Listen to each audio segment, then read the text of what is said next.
नमस्ते। अच्छा, सोचिए, भारत में एक ऐसी जगह है जहां गाड़ी खुद ब खुद बिना किसी सहारे के ऊपर की तरफ मतलब चढ़ाई पर चलने लगती है। सुनने में अजीब लगता है ना?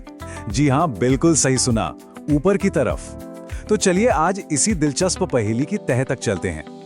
जरा सोच कर देखिए, गाड़ी न्यूट्रल में है, इंजन बंद और वो ग्रेविटी के सारे नियम तोड़कर अपने आप चढ़ाई चढ़ने लगती है। मतलब ये कोई मजाक नहीं है। यही वो कमाल का रहस्य है जो लद्दाख की मैग्नेटिक हिल को इतना ज्यादा फेमस बनाता है। अब ये देखने के बाद किसी के भी दिमाग में सबसे पहला सवाल क्या आएगा? यही ना कि भाई क्या यहाँ ग्रेविटी काम करना बंद कर देती है या फिर कोई जबरदस्त मैग्नेटिक पावर है जो गाड़ी को ऊपर खींच रही है। तो चलिए पहले इस अनोखी पहेली को थोड़ा और करीब से देखते हैं।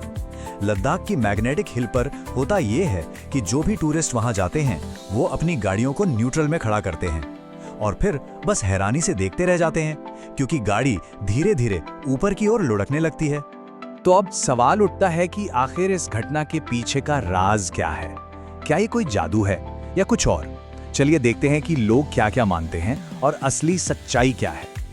देखिए, इस जगह को लेकर ना कई तरह की थ्योरीज हैं।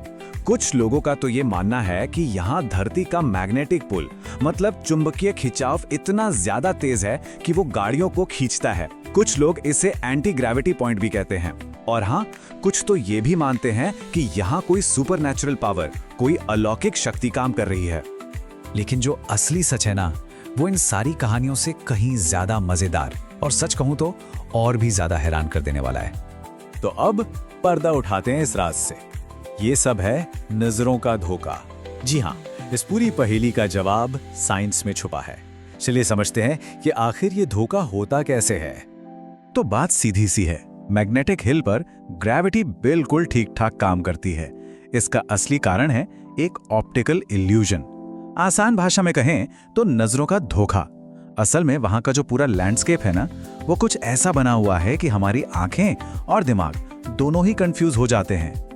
अब ये धोखा होता क्यों है, इसकी 3 बड़ी वजहें हैं। पहली बात, वहां का जो होराइजन है, यानी जहां जमीन और आसमान मिलते दिखते हैं, वो थोड़ा टेढ़ा नजर आता है। दूसरा, बैकग्राउंड में जो पहाड़ हैं, उनका झुकाव भी कुछ ऐसा है जो कंफ्यूजन पैदा करता है। और तीसरा, इन सब के चक्कर में सड़क की जो असली ढलान है वो पूरी तरह से छिप जाती है। तो हकीकत बस इतनी सी है कि जिस सड़क को हमारी आंखें ऊपर की ओर जाता हुआ देख रही हैं, वो असल में नीचे की तरफ जा रही है, एक हल्की सी ढलान पर। मतलब गाड़ी तो बस ग्रेविटी के नियम को ही फॉलो कर रही है और कुछ नहीं। तो एक तरफ है वो जो हमें दिखाई देता है, यानी गाड़ी का ऊपर चढ़ना, ग्रेविटी को चैलेंज करना, और दूसरी तरफ है वो जो असल में हो रहा है, यानी गाड़ी का नीचे की ढलान पर लुढ़कना और ग्रेविटी को पूरी तरह ओबे करना। कितना बड़ा फर्क है ना? और सबसे दिलचस्प बात क्या है पता है? ये कोई अनोखा अजूबा नहीं है जो सिर्फ भारत में ही होता हो। अरे ये तो पूरी दुनिया में होता है।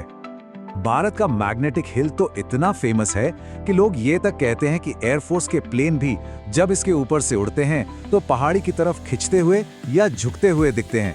जबरदस्त बात है। हालांकि इसका असली कारण ग्रेविटी नहीं है, बल्कि उस एरिया के एयर करंट्स यानी हवा का बहाव है। यकीन करेंगे, पूरी दुनिया में 50 से भी ज्यादा, जी हाँ 50+ ऐसी जगह हैं जिन्हें ग्रेविटी हिल्स के नाम से जाना जाता है। और इन सभी जगहों पर कुदरत हमारे दिमाग के साथ बिल्कुल यही वाला खेल खेलती है। जैसे अमेरिका में है मिस्ट्री स्पॉट, स्कॉटलैंड में इलेक्ट्रिक ब्रे, चीन में गांसू ग्रेविटी हिल और ऑस्ट्रेलिया का ग्रेविटी पॉइंट। ये सब कुछ फेमस उदाहरण है और हर जगह पर कहानी बिल्कुल सेम है, सिर्फ और सिर्फ आंखों का धोखा। तो चलिए अब आते हैं असली मुद्दे पर। आखिर हमारा दिमाग इतनी आसानी से ये धोखा खा कैसे जाता है? इसके पीछे की साइकोलॉजी क्या है? देखिए, होता क्या है कि हमारा दिमाग किसी भी जगह को समझने के लिए, सीधे टेढ़े का अंदाजा लगाने के लिए होराइजन को एक रेफरेंस पॉइंट की तरह यूज करता है। अब मैग्नेटिक हिल जैसी जगहों पर दिक्कत यह है कि वहां का होराइजन ही या तो झुका हुआ है या फिर दिखता ही नहीं है। तो बस दिमाग बेचारा डायरेक्शन को लेकर पूरी तरह से कंफ्यूज हो जाता है। तो चलिए सब कुछ समेटते हैं मैग्नेटिक हिल पर। ग्रेविटी उल्टी नहीं है, कोई स्पेशल मैग्नेटिज्म भी नहीं है और ना ही कोई सुपरनैचुरल पावर है। यहाँ है तो सिर्फ एक जबरदस्त कमाल का ऑप्टिकल इल्यूजन जिसने पूरी दुनिया को सोच में डाल रखा है। तो आखिर में एक सवाल तो बनता है, क्या कोई ऐसी जगह पर जाना चाहेगा जहां खुद की आंखें ही धोखा दे जाएं? शायद हाँ, क्योंकि शायद यही अनुभव हमें ये याद दिलाता है कि जो हम देखते हैं जरूरी नहीं कि वो हमेशा सच ही हो।